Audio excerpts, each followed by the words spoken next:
Put your fist up, fist up, fist up. Put your fist up, put your fist up. Fist up, fist up, fist up. And so you'll know why we're here today. I see your signs, I see defund NoDAPL, I see people, planet, and peace over profit.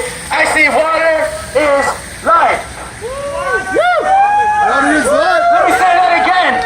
Water is life. Water is life. Water is life. Right? We're here because we know that there is the Dakota Access Pipeline, a project of Energy Transfer Partners that is threatening the land of the water protectors, that is threatening the land of our indigenous peoples here in this country. And so we know that this pipeline, it cuts across this country, intersects with 22 bodies of water, and it is in violation of the Fort Laramie Treaty of 1851. We know that this country has a violent history towards its first peoples. We know, like we said, that this land is indigenous land. This land is Native people's land. And so today, we stand in solidarity with those that are protecting the land. Today, we cry out, Mini Watoni! Water is life. Agua es vida! Agua es vida.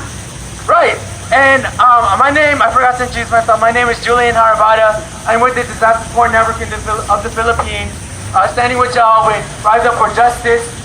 So we are here today to support y'all, to say that we know that this is a big fight that we need to band together. And so for that, we're all coming together to talk about what we're doing today. So this is not just for us gathered in this circle, this is for everyone here in Willow Glen. So if y'all hear me, then come join us, right? Come join us. This fight is our fight, right? Yep. And so let me just talk about this. We're here to divest, and we're here to say water is life. If you don't mind, I was just thinking about some of the reflection about why we say this, why we take this up as allies. What does it mean when we say water is life?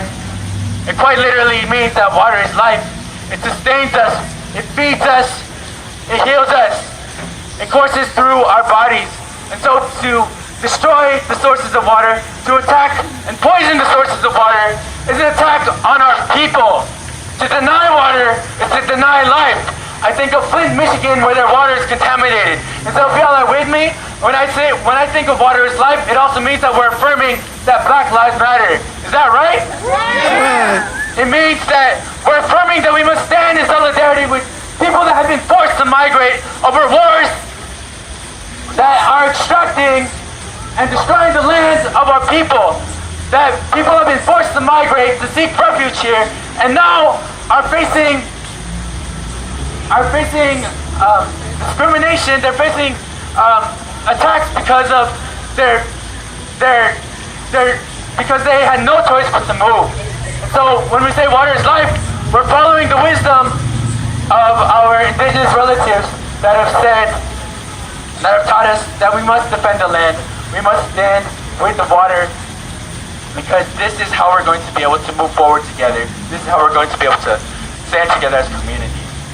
So, the current climate, some of y'all heard the news, some of y'all saw the news at Standing Rock, right?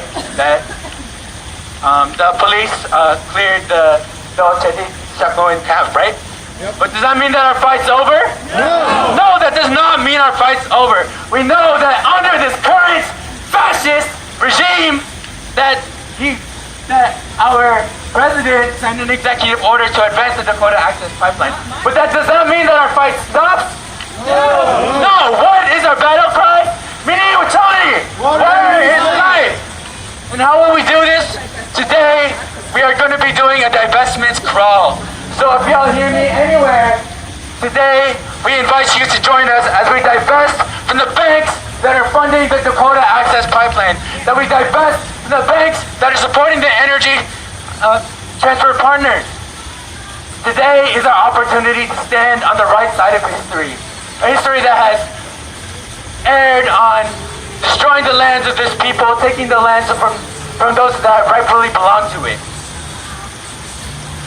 But today we say a different story, right? We tell the story of people power. So let me say it again, right? We are on Willow Glen land. This country is founded on the taking away of indigenous people's land.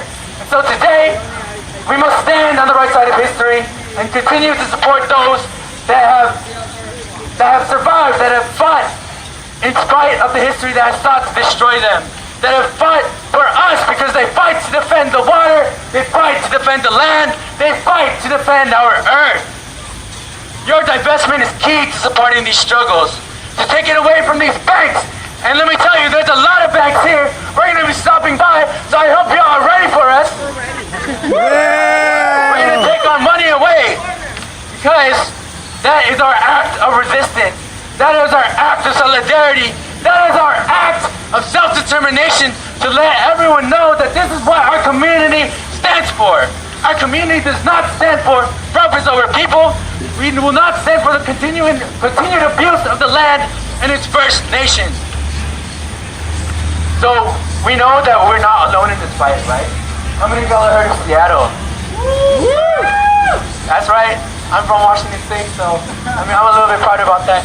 So what happened is Seattle is the first city to divest from Wells Fargo, which is a bank that has put a lot of its funding into the Dakota Access Pipeline. And so, with Seattle's divestment success, we should follow the same.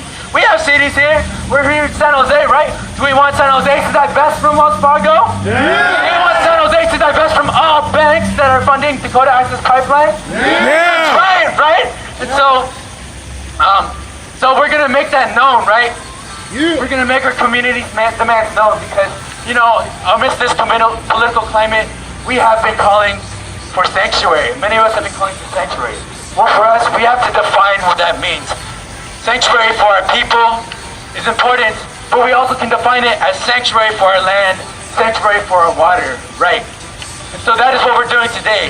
We are calling on San Jose, we are expressing as a community that we are going to divest, we're going to support the people that's standing rock that have been fighting. One of the council members, the first Native woman to be on the Council of Seattle, said, people say money talks, but no it doesn't. We do. And so with that, that's where I want to go with this. We decide where our resources should be spent. While money is powerful too, we're the ones that should be dictating where it's going. And that's because we have the power of the people. And how many of y'all heard that chant? Ain't no power like the power of the people, cause the power of the people don't stop. Say what? Ain't no power like the power of the people, cause the power of the people don't stop. Say what? Right? Let's go.